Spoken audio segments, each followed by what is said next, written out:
Nuance with Nikki, the nitty gritty, even if it's shitty. Now, as I've been doing my videos around Black South Africans, something very interesting has happened. Because, I just mentioned it in one video that I was rambling on. I never published that full video, but I made a short out of one part that I said. And I said something like, I'm going to deal with you on the topic of Black South Africans. One people can't be everyone's whipping boy. And it's because in recent months, I've noticed so much disrespect, time after time again, on Black South Africans. And it wasn't until I made my videos highlighting it that I saw, by reviewing my own videos, just how much is going on. And that I've only scratched the surface encountering it. And in countering it, the numbers on my channel just shot up. I think I was under 400 and then like 5 minutes later, I'm now over 1,000, which might not sound like a lot to anybody else. But I'm getting easily 5,000 views, this, that, and the other thing. So it's like there was a hunger for someone to speak out about it. And ironically, what I think the world that so caricature South Africa didn't expect is to be dealing with someone with a white girl's face and a black girl's mind, to an extent, right? I wouldn't claim that I'm 100% either of those things, but like I've said before, because to the racially illiterate, you see this thing that I'm drinking? See here, wait.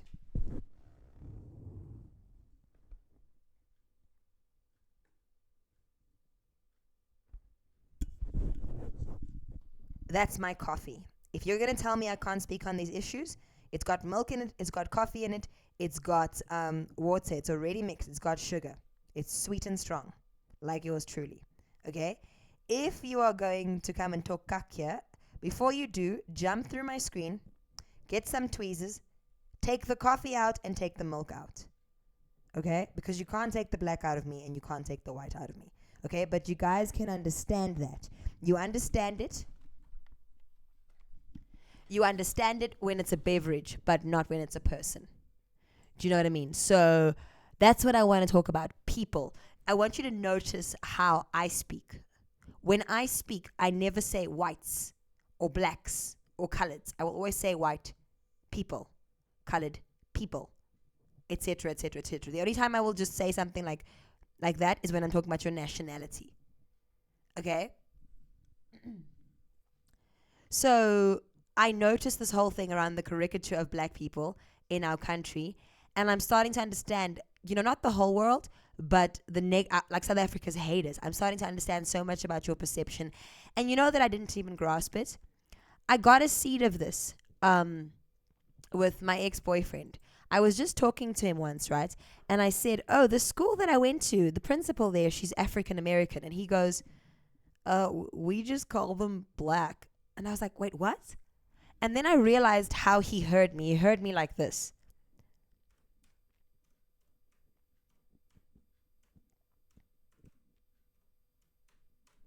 You see? To him, this was the loud part. That was the loud part, and the American part is soft. I'm here to tell you that it is objectively and not just Nikki's opinion.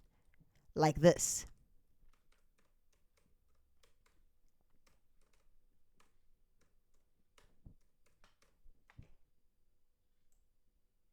That's what it is. So when I say white South African, it's this. Sorry. Okay? That's what it is to me. And that's what I believe it is to the majority of South Africans. Okay?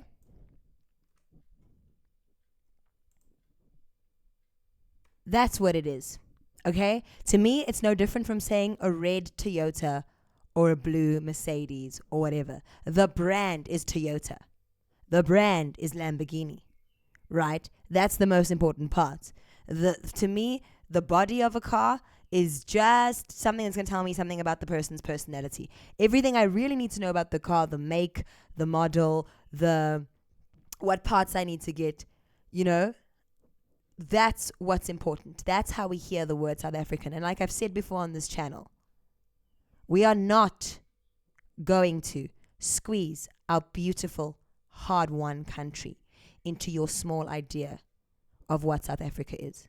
So I invite you to do one of two things. You either expand your little mind to the reality of what South Africa is, or you leave us alone, like you did when we were under sanctions. We lived in a lot of privacy, right?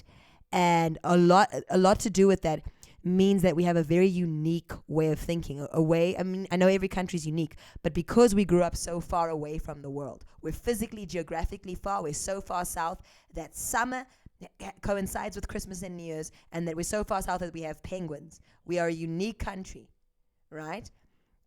But you add to that sanctions, you add to that living in a corner, you add to that even the propaganda we went through. There are things here that it was like growing up on the moon. Okay, it's like being an island on the moon. There are things that are just uniquely South African. They are wonderful things if you're willing to see them.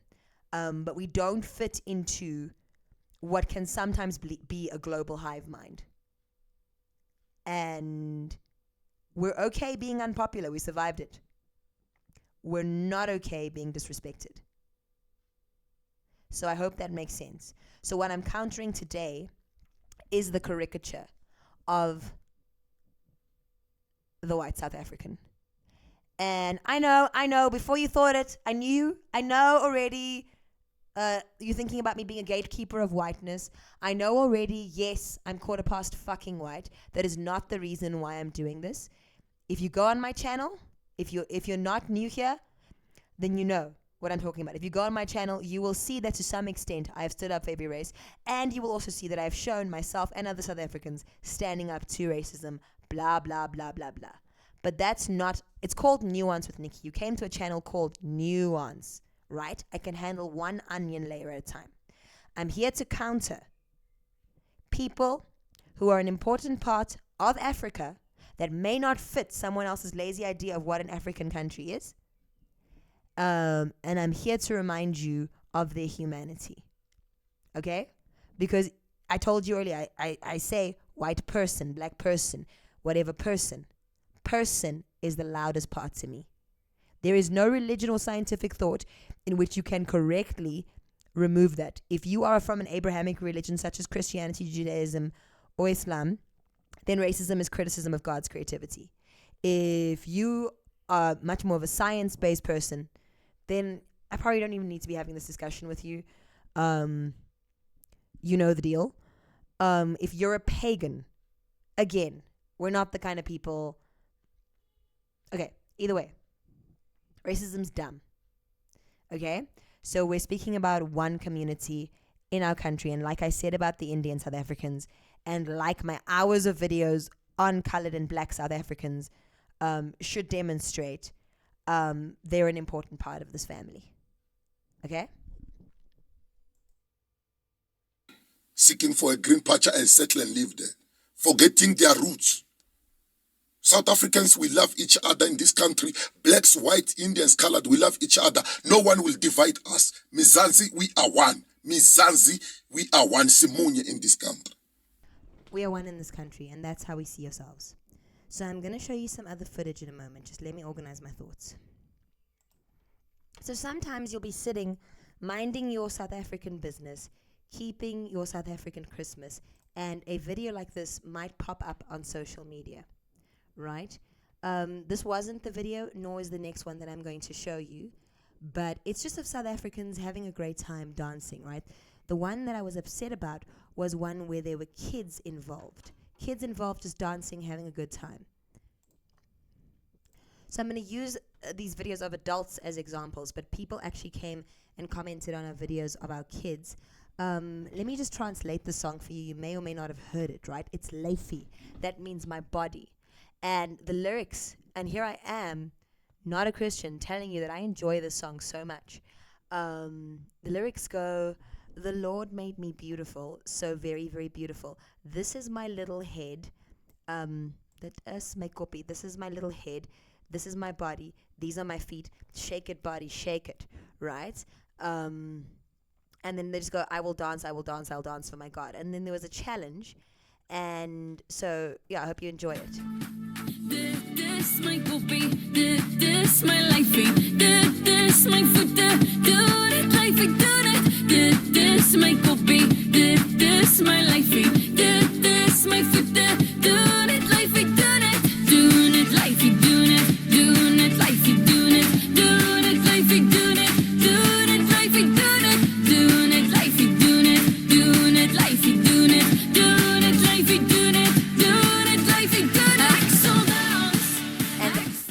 van onze hemel, from nowhere, won't non-South Africans come and comment and say the kinds of things like, why are you dancing with your slave masters? Which is ironic because, like I've said a million times before, it is not our black people that are descendants of the enslaved, nor will you find their DNA overseas. You're not going to find Sotho DNA there. You're not going to find Venda DNA there. You're not going to find Zulu DNA there, because for the most part, black people were above that. They were above selling their own into slavery. That's part of why we as colored people, many of our ancestors were brought here. Okay? We contain most of the enslaved DNA, except when we have intermarried with others.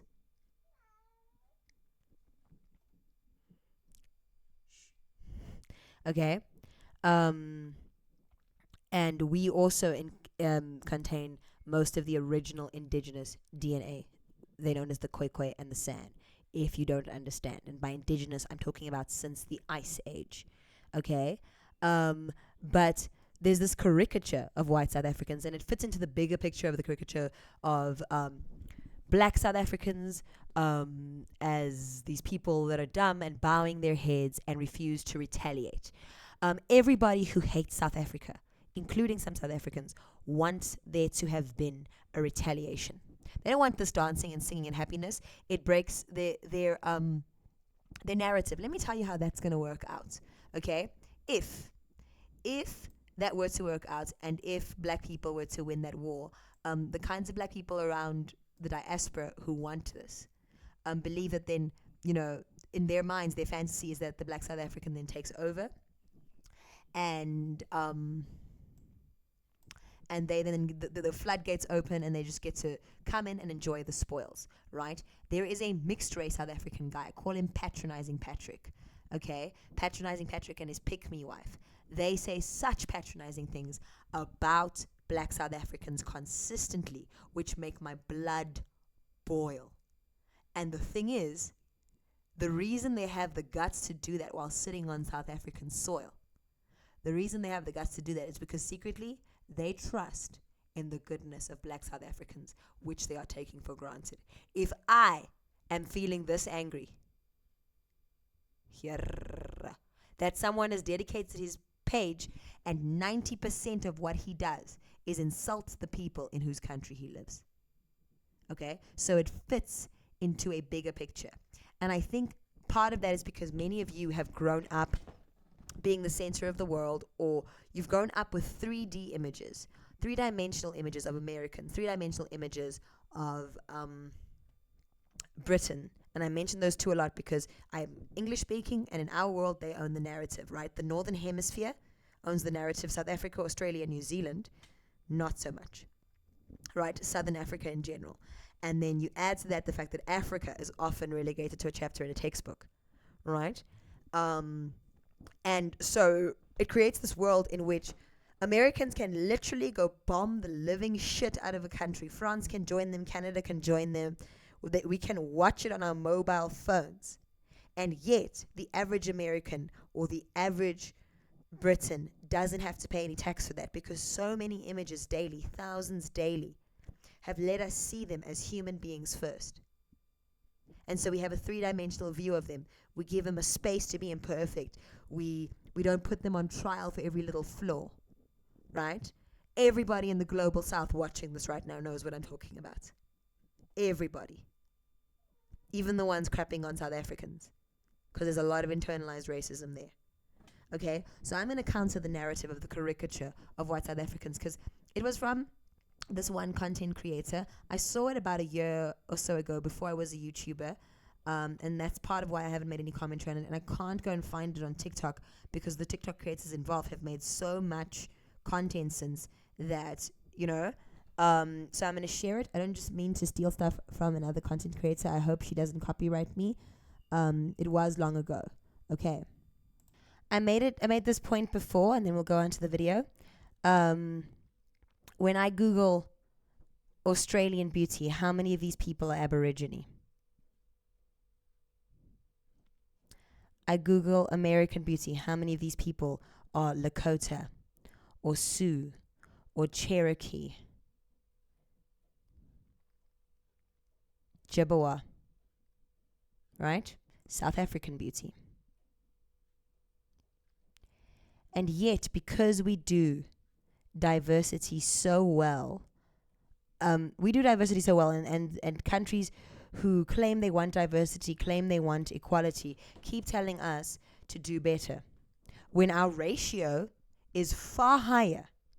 It's far higher. Okay? So, white South African people are people. I am not making the point that they're perfect. I have said that same thing in my video supporting black South Africans. Okay? But neither of us is your whipping boy. None of us is your whipping boy. So before we get into this footage, I just want to say it's a difficult political time globally to talk around whiteness because there is such divisive stuff on the internet all the time. It's either this worshipful white supremacist shit or it is the pseudo pro-blackness that I do have more grace and compassion for it. I do. Because I know that comes more from pain than from ego or fear. I know. So I have a lot. I'm not going to create a false equivalence there. I do have more grace for it. And I also know that I've contributed to the culture, which made it hard to speak positively about white South Africans because we went through a period around 2015-ish, 16-ish, in the 2010s, where a lot of people were finding our voice for the first time and speaking back more because we lived in a world now that wasn't overtly racist. It had kind of balanced out. We had to deal with the covert stuff. And I spoke out in a lot of rage like many people did. And my intentions were pure. But my pendulum often swung too far.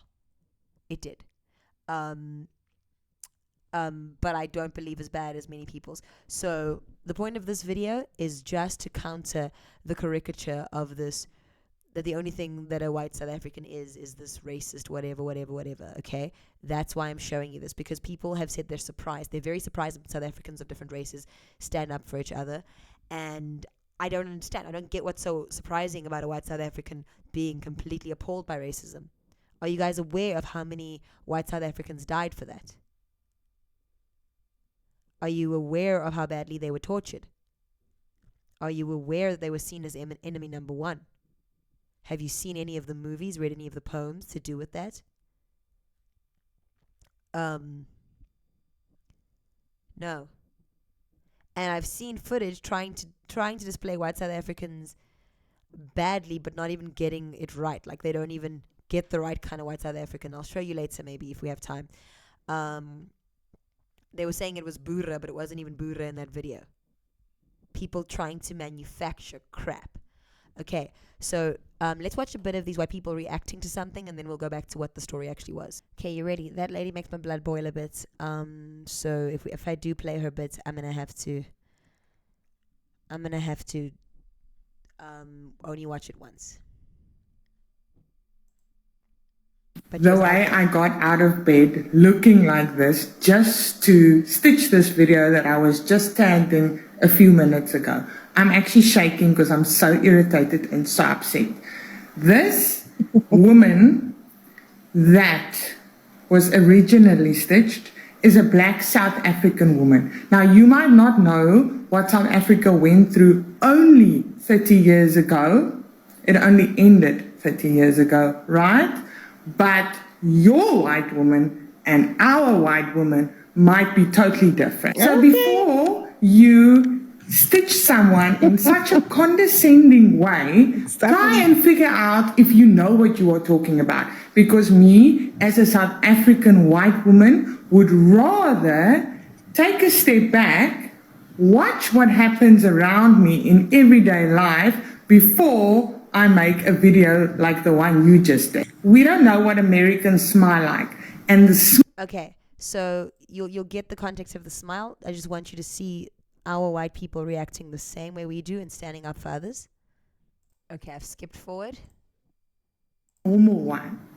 Like, there's actually memes about this, and I've said this in the previous videos. It's more like a fucking smirk or a grimace, or I don't know what you call it, right? But what you are going on about is, uncalled for, and you were not invited to the South African discussion. Okay? Not invited to the South African discussion. We're still discussing race here. You are only, as a non-South African, invited to our discussions as a listener. Okay? It is triggering enough. And your job there is to learn from the big boys how you talk about race. We have some bad racists as well. We have some of the best racists. I've seen white supremacist videos where some KKK people look at white South African racists like this. I've seen a man look like he was ready to jerk off in another man's face. Okay? That's how good our racists were. But you'll notice that they're not in charge anymore because our resistance to racism is unfucking matched. Unmatched. Okay? I want to make it clear. There are certain boundaries. Don't raise your voice until you've become South African, earned a certain level of knowledge. And you know what? She said it, and I said something similar when I was standing up for Black South Africans too. Right? But what you are going on about is it's uncalled for, and you were not invited to the South African discussion. One could even argue that we're a hive mind. I've said those exact same words in a different context. Your world must be so empty if the dots that you connected are, she's not black, she can't speak on black issues. You're not South African. You don't get to speak on South African issues. They don't stand alone. Okay, so just in case you're wondering, I want to make it clear. Black. I'm not interested in your idea of my race or what's not my race. I've spoken about it clearly. Your racial illiteracy sounds like a you problem. Keeping South Africans alive is an us problem. We'll be damned if you use adolescent arguments to silence us. Nuance with Nikki, the nitty-gritty, even if it's shitty. I look forward to being cancelled. Yep, the Southern Hemisphere is a very forthright place. We tell you straight. Now, if you mistake it for hate, it's not. It's love. As I said before, the blows of a friend are sweeter than the kisses of an enemy. This is part of interacting with South Africans. You are told directly to your face. You never have to be confused. You never have to wonder. Definitely. I grew up loving Kanye West. There are a few hip-hop artists who have shaped how I see music, the punchlines that he had in every single song. It was like listening to comedy, the sketches that he had. He loved stand-up comedy. Do you know what I mean? His mom, his mom's influence on him, his influence on hip-hop culture, his influence on fashion, how he changed the paradigm. I grew up loving this man. I still love him despite the shit that he talks. And so for me, it's not a beef. But one thing I'll tell you is when I grew up in South Africa, one thing I loved was you grew up in a space where people would say, Bazok Jela, we're going to tell you to your face. You know what I mean? We're not going to sit by and see you doing something and just act like, oh no, we didn't see. Oh no, this country. You know what I mean? We're not going to.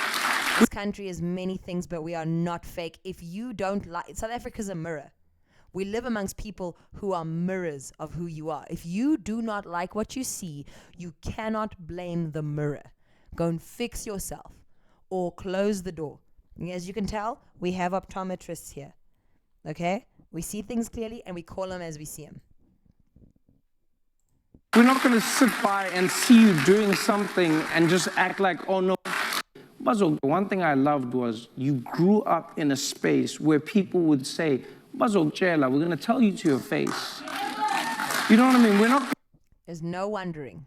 There's no wondering here. Discussion. Okay? Let that sink in. You guys, I'm telling you, these white South African women, they came for her. For real, for real. Let's play another one. I wonder who y'all and you people could possibly be referring to in this situation. You are like the only woman I have ever actually seen who mansplains. What's up with that? What is up with the mean smile that doesn't meet your eyes while you condescendingly explain things wrong? Exactly. What is up with that? Yeah, I was being nice until I saw this. Until I fucking saw this and I saw how fucking condescending you are, and now I'm not going to be nice to you. Do you know where you are? You just try to fucking flip reverse racism in South Africa. Are you fucking kidding me? And then you explain why them getting offended is a them issue. Meanwhile, you entered a South African conversation about South African things that happen in South Africa. And you got offended. Like, what the fuck? Please stay in America. Stay in America. The only reason you got offended with what she was saying was because there was the term white in front of it, and you identified with that. You don't need to defend us. We are not the same as you. Just apologize and futsak. It's that simple. I never would have known that the white women in South Africa saw themselves differently from the white women in America. I thought they would have that solidarity in their whiteness, you know. But this video kind of opened my eyes. The fact that they're like, this is our business, this is a family. Okay, just so we're clear, guys, no matter what race you are, you may have skin folk in South Africa, but you ain't got no kinfolk. You don't have kinfolk here. You have skin folk. Those are not the same thing. Okay? So I'm glad that she's opening her eyes. I'm not cross with her. But you guys are going to have to get over this fake solidarity with us, this fake pretending that our struggles are your struggles. We know your struggles. We study them. Okay? Yeah, we do. But you don't have kinfolk here. Like I said, there might be a white South African, black South African, colored South African, Indian, South African. Doesn't matter what they are, but they're a real South African and they're a beloved South African. Okay? So just so you're clear on what I mean when I say skin folk and not your kinfolk. This girl over here, that's my kinfolk. This woman here is my kinfolk. Okay? This woman over here, she's both. She didn't live that far from me. She's both my skin folk and my kinfolk. That's my daughter. That is everyone's daughter. Okay? This woman over here and all her 43 friends, 44 friends, whatever it is, she's my kinfolk. Okay? Charlize Theron, South African. Went to the same school as her. All right?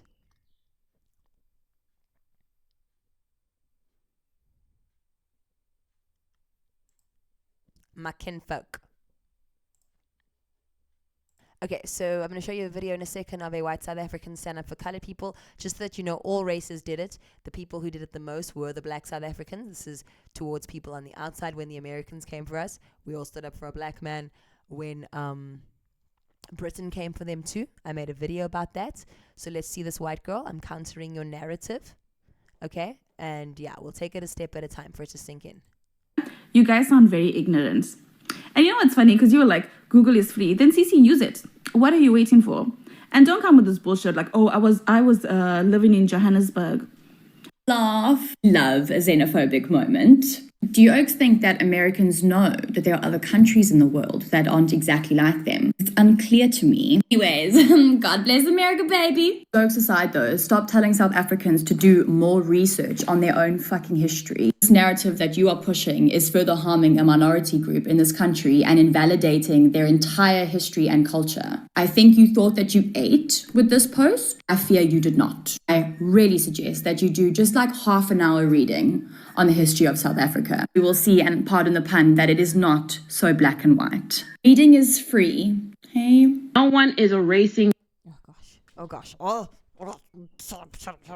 Okay, I'm going to show you videos now of white South Africans standing up for a black South African to the British, so that people don't make up that it's just Americans that will come for. It happened to be Americans that were being disrespectful. We speak back to everyone. Equality is not a buzzword in my country. This is what happened when the British try to play victim with us.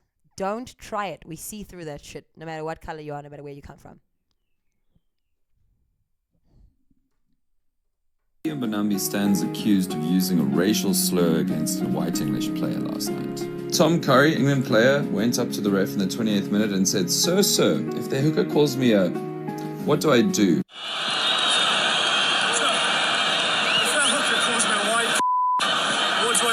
And now South Africa is being lectured by the English on racism. And now South Africa is being lectured by the English, the English, the English, the English, the English, the English. And now South Africa is being lectured by the English,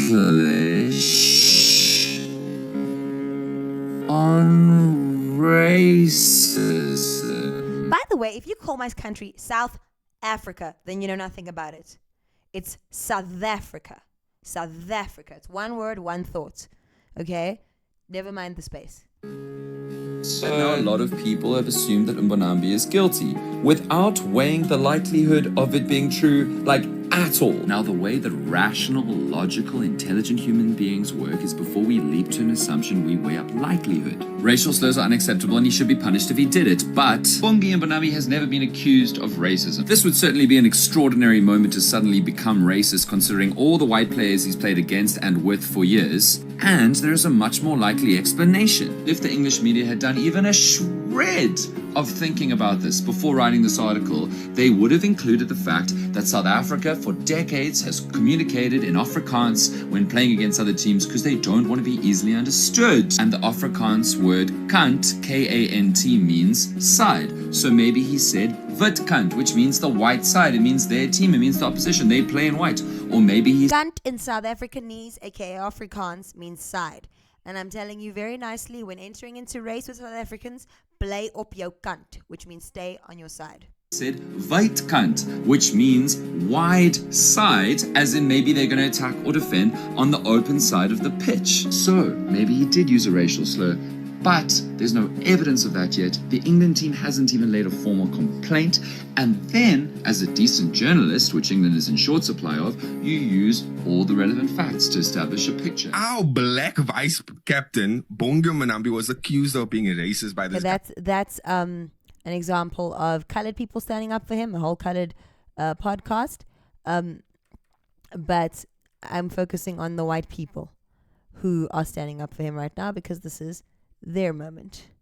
I just can't find it. Just give me a second. The guy you're about to see after Dan Corder is a Boere guy. I think that's very important to me because it's important that Afrikaans speakers of all races get to speak back to the English. A lot of the narratives you've heard about white Afrikaans South Africans have been told to you by the English. And what I hate about that is that's exactly as if everything you ever heard about a Jew was told to you by Germans, or everything you ever heard about a Palestinian was told to you by Israelis. The British invented concentration camps for white Afrikaans speaking South Africans. So from now on, please doubt everything you've heard about them and listen to us. We have never hidden when they have done wrong. What upsets me about people's caricature of them is that none of you can point to what they did right. So if you've ever had heart surgery, if you ever have had heart surgery in your family, you have a white South African to thank for that. Dr. Chris Barnard. He invented heart surgery. He was the first one to successfully do it. If you've ever been nursed, you have white South Africans to thank for that. A nurse has ever brought you into this world, ever taken your family member to death, held their hand as they're dying, a nurse anywhere. The first place where nurses were registered were Kimberley, South Africa. It was an immigrant to South Africa, Florence Nightingale. Yes, she was British, but listen, people have different origins. But if you can understand that Devereaux is an American surname, you can understand. Okay? Stop it with the double standard. Yeah. So Ronaldo, gooi, meneer Gous. I once had a fight with him. So now I'm standing up for him. Hey, it's my kinfolk. Africa is being lectured by the English on racism. So please excuse me if I don't just go on the word of one English rugby player. Understand that people don't know anything else. So please excuse me if I don't just go on the word of one English rugby player that heard something that in Afrikaans could easily sound like wit kant. Wit kant, white side. You know, die bal is in die wit kant. What did you call me? Yeah, no, it's Afrikaans. And we've heard Bongi speak Afrikaans on the field. So let's explain for people who don't speak Afrikaans that the Afrikaans word for side, as in that team, that side. Okay, cool. So that you understand, Simunye, it means we are one. We have decided to be one. And we call out our own people. And I might get to that in a minute at the end, but you're probably wondering about all the people with the smile. I need you guys to understand this has been going on since 2023. If another part of the world comes for us, every time you guys come for us, all you have accomplished, ladies and gentle peeps, is showing us how united we are. Every time you talk against white South Africans, black, colored, and Indian South Africans, we're here. You talk against Indian South Africans, we're all going to be there. Talk against colored South Africans, as you've seen. Talk against black South Africans, as you've seen. So all you're doing every time you hate is you glue us together. You know why? Because we are proteas. A protea is a desert flower. That's our national flower. You can't burn a protea. When you burn a protea, the seeds pop out and more proteas grow. One of our songs, is about the scarab beetle. No matter how much shit you throw at a scarab beetle, it'll find a path and make a way. So I encourage you, please hate on us. Hate on us right now. Because the very fact that I'm doing this video is building solidarity in South Africa. The best thing you can do is actually shut up. But keep hating. Because the only people whose approval I need are my kinfolk. South Africans. No DNA, just RSA. Just so we're clear. Keep hating. You're just going to piss us off. And we are just going to close rank as a united front. Okay, so let's go to the smile thing. It is going to make my skin crawl, just so that you understand. South African rhetoric, and we didn't realize it, on race has actually been better than that of the world. We didn't recognize that because we see our starting point is here. Here's where the rest of the world started. We are now here, and the rest of the world has actually regressed. But because we had this idea of you guys being superior to us, we believed the myth of you guys being superior to us. We were following you and we regressed for a while unconsciously. It's part of it. The ANC has something to do with it. Okay? But here's an example of one time when we were going back. Let me just go back and circle back to the point about narratives. So those in the African diaspora saying we're being xenophobic, we're challenging your notions like we did in 2023, challenging both the poster children of Western supremacy, both red, white, and blue. This is what it felt like to me. This is one of my first videos. I used to try a lot harder in videos back when people weren't watching. Now I just go with the flow. As an American black person, do you respect, their culture? And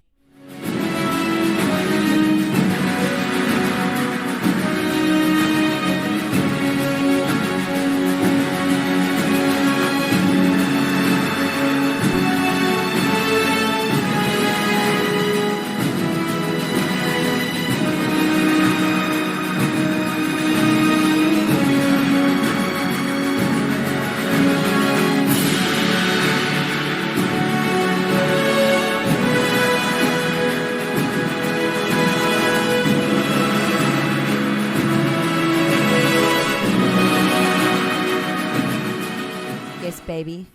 We reserve the right to speak, think, and act like South Africans. And at this point, I absolutely insist on it. I insist on it because I've recognized whose way of thinking is actually the most valuable.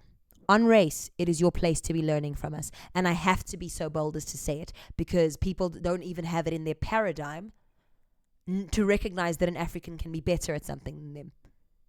They don't even recognize that. And it makes me uncomfortable because I was raised to be above that. I was raised in a country where you expected to judge people by their works. But let's go back to this. A girl is just asking a question about race. We are still a young democracy. She was asking a question about race directly because that's how you deal with racism. You don't hide and sugarcoat and walk on ice and whatever. You take criticism, you feel the discomfort because you understand that the conversation about race doesn't end until we have it like adults. Later on, I'm going to show you a video of how South Africans failed at that, or a South African failed at that, and how the collective South Africa came for her. All right, so here's the story with the smile. Try to keep me calm. I've seen white women. Let me just go ahead and play her video. I have a genuine question for white women. I know they don't follow me, but hopefully it will reach their side of TikTok. When you guys meet somebody new and you do this thing, is it something that you guys are taught at home? Are you raised to see that facial expression as being polite? Because from where I stand, it's just you're leading with fakeness, and it is a generational thing. So that's why I'm trying to understand where that comes from, because honestly, you do not have to do something that you don't want. You don't have to smile at me if you don't want to. You don't have to greet me if you don't want to. You don't even have to look my way if you don't want to. But you doing that thing, It formulates my perception of you, and that is that you are fake because you're constantly leading with fakeness. So I want to understand where it comes from. Is it something that you guys are raised with? Is it seen as polite? What is it? Okay, So you see, you're not ready for a conversation with South Africans if you aren't ready for it to be that direct. If you aren't ready, she was actually, if you look at her, she was actually, if you watch it again, not through your triggers, but through the lens of someone who wants to do better, then you'll learn something. Question for white women. And what question is just for white women today? When you guys meet somebody new and you do this thing, that thing is otherwise known as a smile. Is it something that you guys are taught at home? Are you raised to see that facial expression as being polite? Where is this going? Because thin-skinnedness. You guys across the world, a lot of you have to learn that you're gonna have to leave that at pack light when you come to South Africa. Leave the thin-skinnedness alone. This is a thick-skinned country. Okay, and I thought it was just like this white woman, but I'm realizing there are a lot of people around the world. Not everybody. We have wonderful visitors in this country. But what I'm saying is, if you haven't gone for therapy for your triggers, a country that is that honest with itself is going to make you deeply uncomfortable. Because from where I stand, it's just you're leading with fakeness, and it is a generational thing. So really, why exactly is this only applying to women that happen to be white?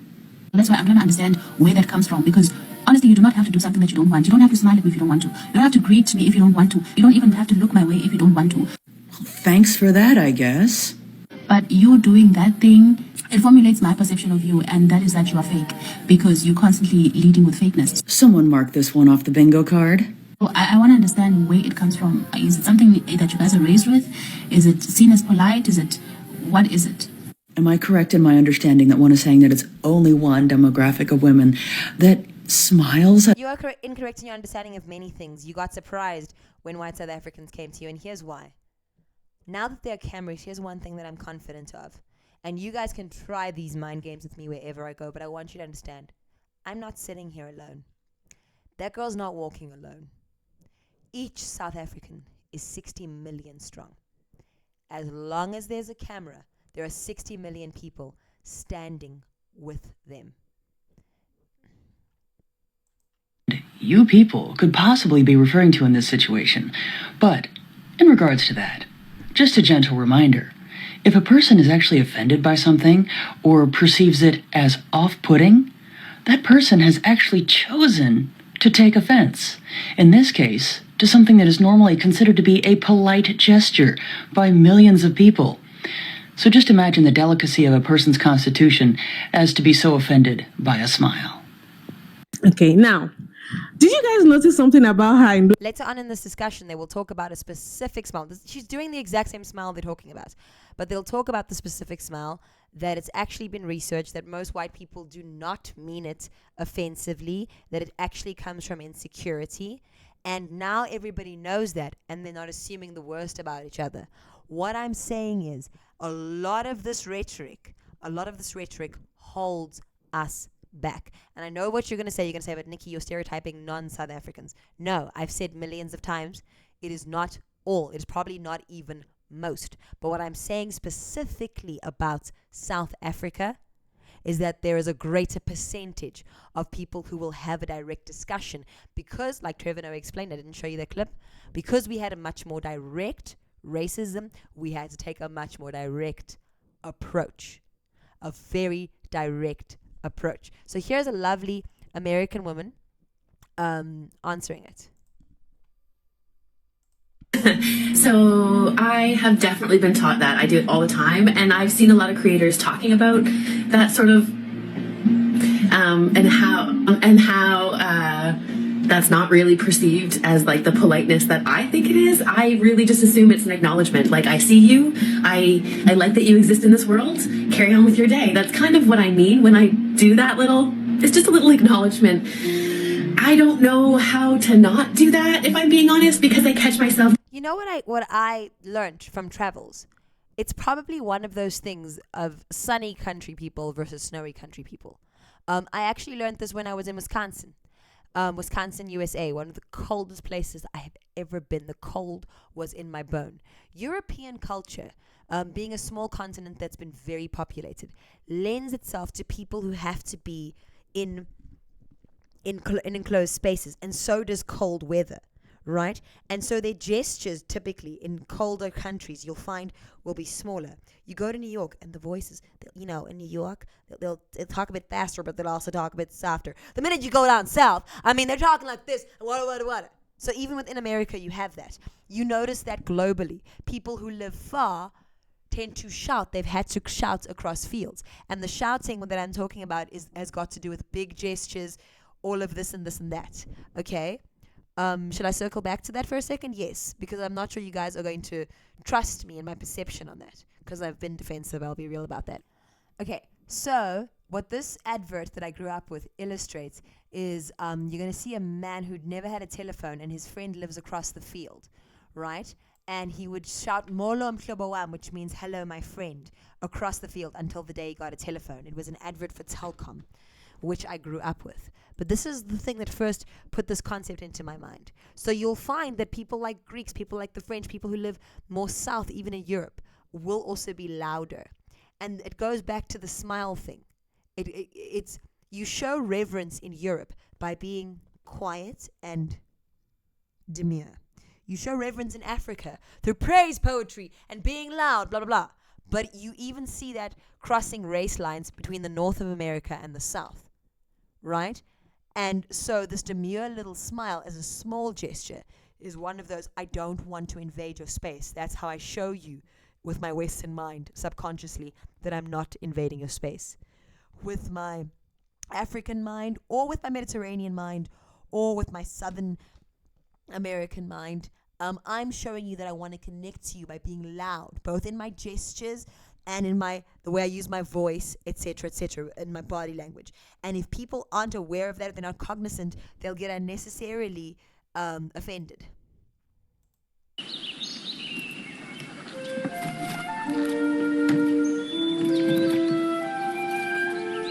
taking you back, South Africa.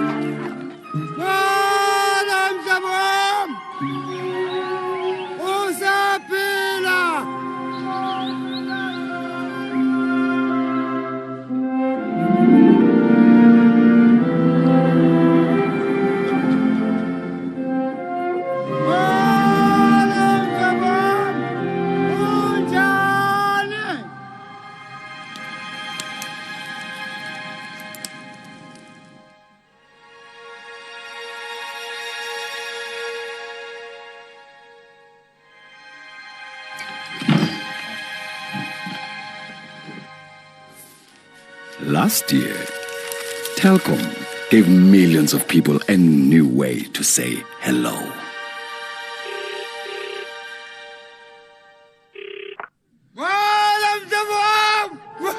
This year, expect a little more from us. So what this illustrates is how even when he was in a different context, he hadn't culturally adjusted, right? And that happens. Sometimes people don't pick up on things. And I hope you guys are hearing what I'm saying. You can tell so much about a culture from its greeting. Namaste. The light in me greets the light in you. That tells us something about the core of Indian culture, that it is ultimately about enlightenment. Hello. Hail to you, the hellos. You are holy. You are wanted. That tells you something about aspects of Europe, Germanic culture before they were colonized. Okay? Hi, and then you wave your hand. That tells you about something about cowboys in America. We got that from them. I heard this all from Tara Brach, right? Dr. Tara Brach says this. So if she's correct that hi comes from America and you wave your hand, that meant I don't have a gun. I don't know if you've noticed, but Americans kind of like their guns. South Africa, sawubona, which means I see you. And the answer is yebo, sawubona. Yes, I see you. Seeing people clearly is core and central to South African culture.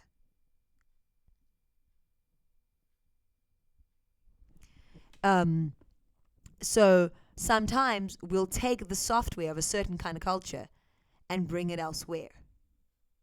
And then there are all these misunderstandings. Okay? That's what that delicate smile is. The white person is trying to be polite. The black person isn't receiving it that way. The black person asked a question. It was very solvable. But when the other white person was doing that, being condescending, the white South Africans got defensive. Just to stitch this video that I was just tagged in a few minutes ago. I'm actually shaking because I'm so irritated and so upset. This woman that was originally stitched is a black South African woman. Now, you might not know what South Africa went through only 30 years ago. It only ended 30 years ago, right? But your white woman and our white woman might be totally different. So before you stitch someone in such a condescending way, try and figure out if you know what you are talking about. Because me, as a South African white woman, would rather take a step back, watch what happens around me in everyday life before I make a video like the one you just did. We don't know what Americans smile like. And the smile she is talking about is not a normal one. Like, there's actually memes about this, and I've said this in the previous videos. It's more like a fucking smirk or a grimace, or I don't know what you call it, right? But what you are going on about is, it's uncalled for, and you were not invited to the South African discussion. Okay? Let that sink in. You guys. We are trying to heal a racial wound in this country, a deep one. We're acknowledging that it exists. When someone's in hospital, we can't have anybody but immediate family members. We can't have anybody but immediate family members show up because they're just going to infect an already vulnerable person. Please do not come in and visit our family when it comes to that, in the place where we still hurt, and that is the wound. You guys think you know white guilt? You don't know what our white people feel around white guilt, even though 70% of them voted against it. But most of us South Africans have had to do, and are still continuing to do, a lot of deconstruction of our own internalized racism. And it's complex for us in different ways. It is too vulnerable. It is too raw. It hurts too much. And all you're going to see in us is a mama bear coming out. Okay? That's all you're going to see. Because we love this country more than anyone's hatred for each other. Her survival is more important than our egos. All right? So keep yours at bay. Sefa, Boki, Sefa. You are like the only woman I have ever actually seen who mansplains. What's up with that? What is up with the mean smile that doesn't meet your eyes while you condescendingly explain things wrong? Exactly. What is up with that? Yeah, I was being nice until I saw this. Until I fucking saw this and I saw how fucking condescending you are, and now I'm not going to be nice to you. Do you know where you are? You just try to fucking flip reverse racism in South Africa. Are you fucking kidding me? And then you explain why them getting offended is a them issue. Meanwhile, you entered a South African conversation about South African things that happen in South Africa. And you got offended. Like, what the fuck? Please stay in America. Stay in America. The only reason you got offended with what she was saying was because there was the term white in front of it, and you identified with that. You don't need to defend us. We are not the same as you. Just apologize and futsak. It's that simple. I never would have known that the white women in South Africa saw themselves differently from the white women in America. I thought they would have that. I don't know what is so surprising about that. That seems alien to me. I don't get it. I don't get it. How do you not love the person who lives next to you more than someone who happens to share one body part with you? That makes no sense. It's ridiculous. Okay? When you guys are coming for black South Africans, that's my teacher, that's my doctor, That's my president. That's my nurse. Why, in God's name, would I have more solidarity with you than my teacher, my doctor, my nurse, my whatever, who happens to be white? How does that make... Go fix that. Sorry. Sometimes they say there are two sides to every story. There aren't two sides to the story. That's just dumb. We're souls in a meat package. How are you not more in love with the soul that lives next to you? It's fake for another person to try to be polite to another. While we're on the topic of being polite, my suggestion is that when you approach a conversation, approach it with curiosity instead of being perpetually offended. Also, try not to center yourself in these discussions, specifically if you're a white American woman, and this is a discussion relevant to South Africans, where a question is being asked. We are a new democracy, so we really don't mind having these kind of conversations. More than don't mind, we want to. I need to say that to everybody. I need to say that to everybody. Exactly what she said there. Let's just slow it down. I need to say that to everybody. Suggestion is that when you approach a conversation, approach it with curiosity instead of being perpetually offended.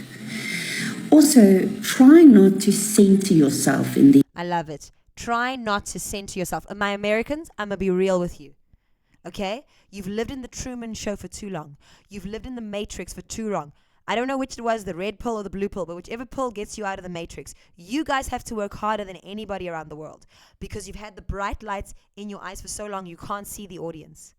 The world knows your whole story. Your whole story. You are seen so three-dimensionally. All of you have such privilege wherever you go. I will stand with everybody, even Britain, on this one. It depends on the situation. Depends. Okay? Because sometimes they also... It depends. There are times where I'll stand with the Americans. Okay. Anyway, we can have that discussion later. I do want to have it one day when I muster up the balls to speak about Meghan Markle, because that is very, very loaded, and everybody's also looking at that one-dimensionally. Okay, and believe it or not, I'm not just going to defend her. I've got criticisms, and I've got defense, and I've got the xenophobia towards Americans involved there, as well as the way that other parts of the world live in America's blind spot. But everybody's got a different amount of work to do. You've worked yourself out of a job now. The cultural hegemony is over.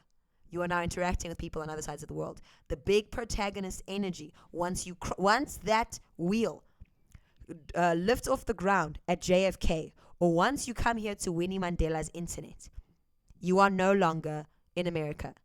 If you say you hold these truths to be self-evident that all men are created equal, then you have to catch up to an equal amount of knowledge about us as we have of you. You gotta actively put the big protagonist energy down, because it's too innate. If you think white privilege is a bad thing, you gotta check your American privilege first. I'm gonna speak about these issues later. These discussions, specifically if you're a white American woman, and this is a discussion relevant to South Africans, where a question is being asked. We are a new democracy. Same with Chidima, a question was asked, and Nigeria and her supporters whined about a question being asked. So we really don't mind having these kind of a new democracy. So we are a baby democracy. We're determined to see this country win. Not only don't we mind, we want these discussions. We invite them and we're having them. Question is being asked. We are a new democracy, so we really don't mind having these kind of conversations. It's useful and helpful when it comes to race relations.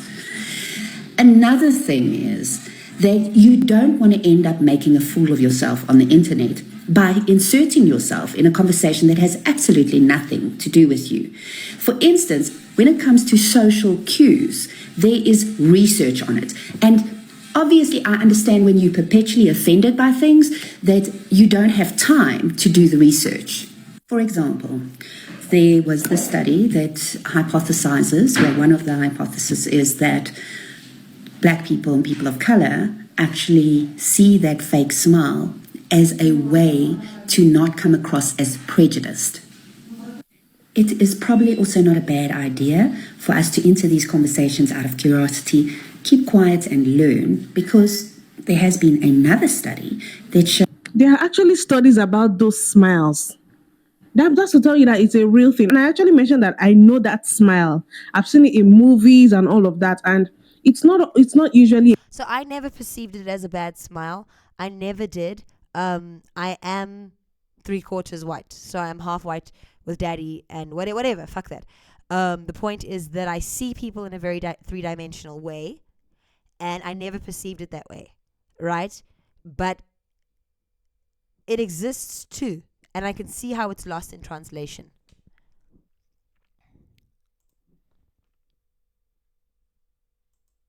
It's not. that shows that white people fail at spotting fake smiles. So we could learn something from this conversation. And it was actually found that the North Americans are actually the worst at spotting a fake smile. And the inability to differentiate between real and false smiles could lead to serious misunderstandings and negative repercussions in interracial interactions. So let's recap. It is not polite to be condescending when you know very little about a topic, first of all, and secondly, you entering a conversation where you have no business being. Secondly, do not center yourself and be perpetually offended about everything that people say, or in this case, ask. And finally, do some research before you get involved in these conversations. I have a genuine question for white women. And what question? Yeah. So, essentially, wait, is there more? Essentially, I guess what I'm saying is, actually, I hope I've countered the narrative. I just hope I've countered the narrative that you have kinfolk here. You don't. You got skinfolk. You come to South Africa to learn about how one country can have a collective harmony and love each other this much. Indigenous blood in my family, and the people, the Indigenous Americans, are hardly even visible in America. I mean, they're becoming an extinct population as the Indigenous people all over the world have been wiped out from many nations, right? Because of Western war. And there are some similarities, but ultimately, when we look at the South African people, there is a collective harmony that exists. They all will come for you. If you are not South African and you talking about South Africa, that's one thing South Africans will do. They will come for you and they will come for each other when one misspeaks or steps out of line. You don't see that in the US. You see this complete cancel culture, removal of perspectives and opinions, and there's no such thing as a perfect place, but I am saying that there is a level of cohesive harmony that maybe South Africans don't see, and they're going to come for me in the comments, but it's what I've seen from living here. Right. And so in America's defense, I still think their level of rhetoric is better than that of what I've seen with a lot of Britain. It does depend, because the counter racism in Britain is incredibly sophisticated too. I perceive them as outnumbered. I do perceive them as outnumbered, but those who are like that are firm and strong, and we have to understand that a lot of them moved to America, Australia, and South Africa. That a lot of our anti-racism rhetoric also comes from the English, and it was mostly English women, but I want to acknowledge and shout out to the English men who lost their lives as abolitionists, people who would invade ships to stop the slave trade. Pirates, for instance, who I wanted to start this channel for. Pirates who fought the British Empire, would free the enslaved and make them one of their crew. So there's that too. But right now, South Africa's not perfect, but she's the best we've got. We're going to see an example of a South African racist interaction, a recent one in my country. I'm going to be using this in a lot of my videos, and we'll end off with it. But what I want you to acknowledge in that video is that South Africans of all races stood together.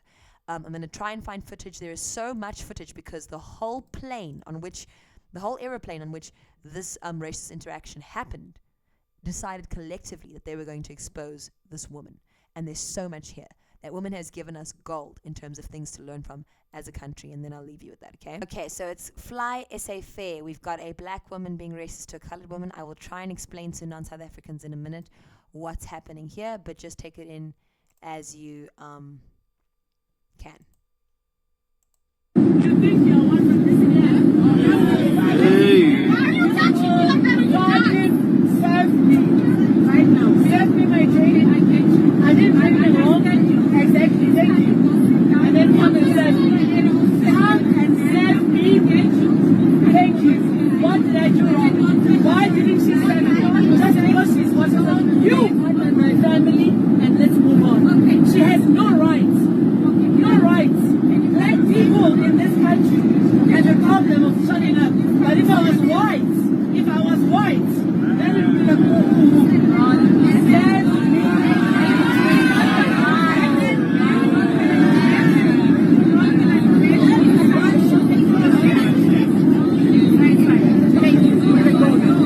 Thank you. Yes. Fuck off. Fuck off. Go do your job and set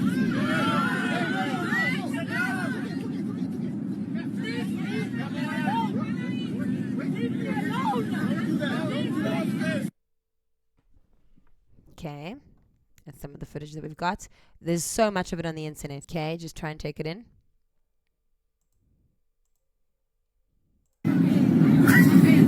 Fuck off, you losers! I don't even fucking have a degree from university. No, these ones fucking coffee or tea. Motherfuckers. Shut up! Hey, carry on doing your shit. Have coffee or tea. Shut up!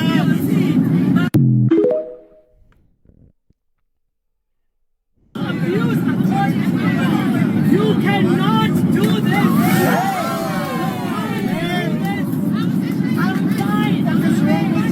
Do it now. Do it now. It's against the law.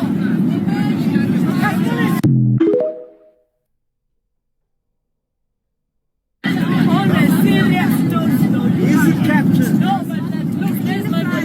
There's my lawyer. Is it in my water? Is it not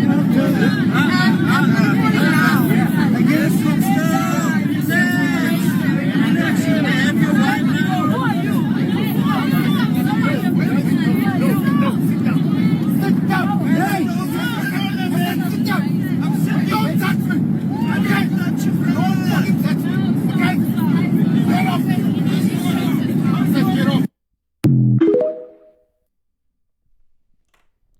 I want to be fair and mention this is not the only racist interaction that's happened in our country. We are focusing, though, on white folk and their response. So what I hope you noticed there, and I hope my face wasn't in the way, is the people standing up there, there was a colored guy and a white guy standing up. But just give me a second to see if I can get an angle of the whole plane who was standing with the colored girl here.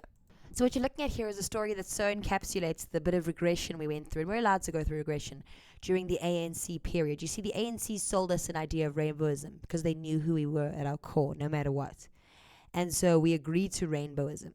Instead, what they gave us was a spoils system exactly like America did when she was a new democracy, where they used the racial past as an excuse to create other unfair dynamics.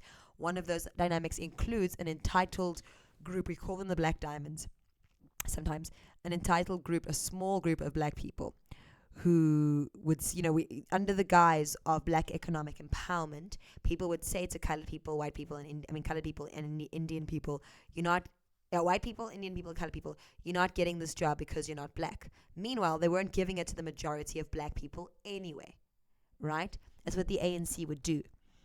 And so, Temba from Tembisa is not getting that job. Kaya from Khayelitsha is not getting that job. But then it created this mistrust amongst South Africans because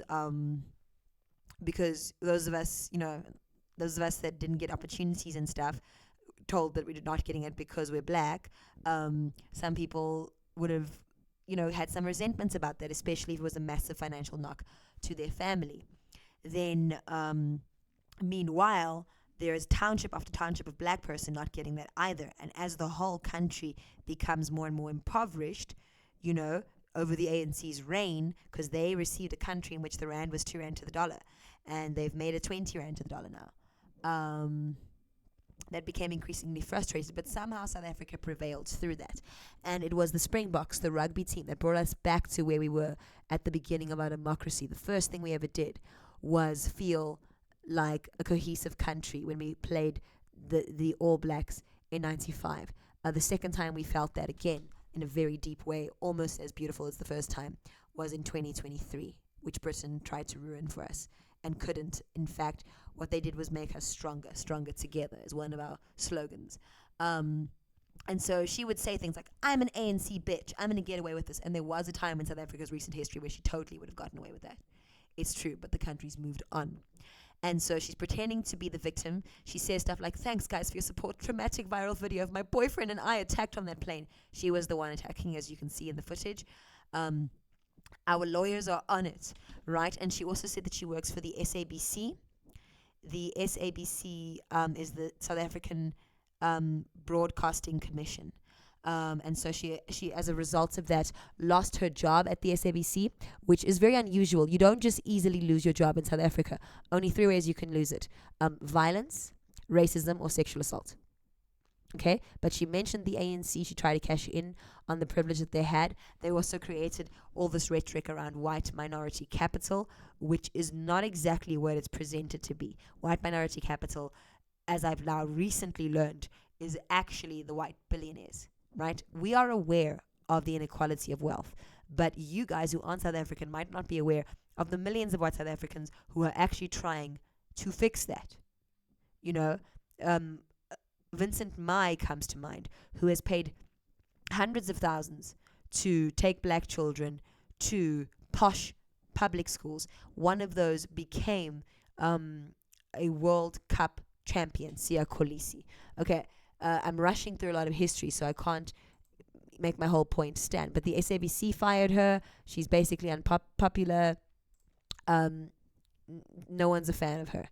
There have been 2 other incidences of racism where white people were the racists. I want you to know the black women involved have handled that beautifully. They handled it with strength to the best of their ability. But we're focusing on this now.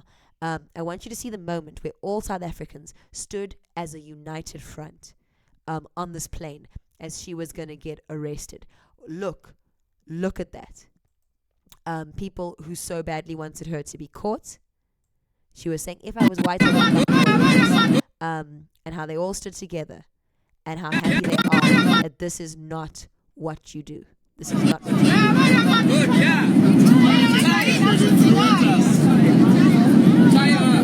This one guy is having to help restrain her.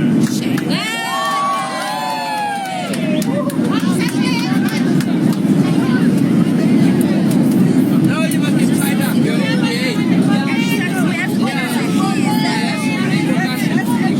already done your behavior.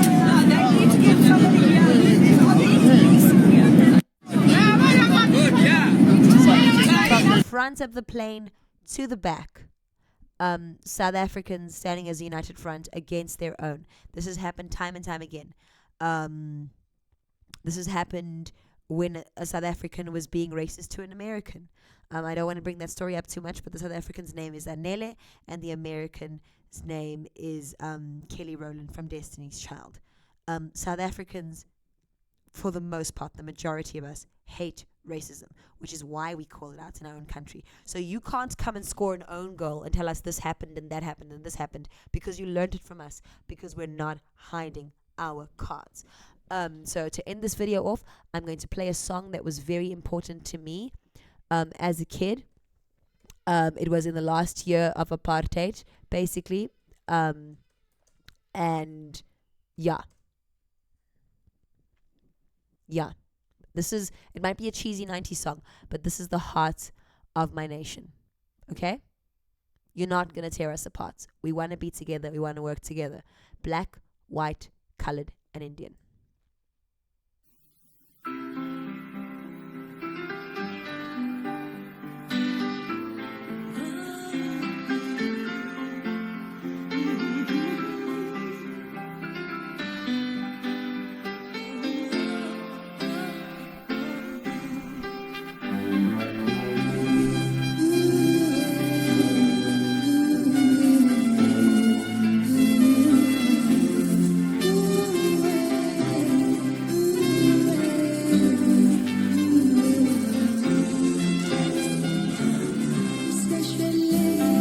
Peace cannot be so long as humankind is at war. Wars of vengeance will always lead to human destruction and nature. Peace now, not another death later.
Let's show the whole world we don't bring peace in our land.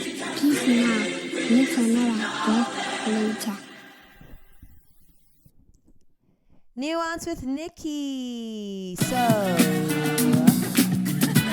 mind your business and let South Africans mind their South African business. I said I was going to leave you with one song. I'll leave you with a more modern South African song from about a decade ago.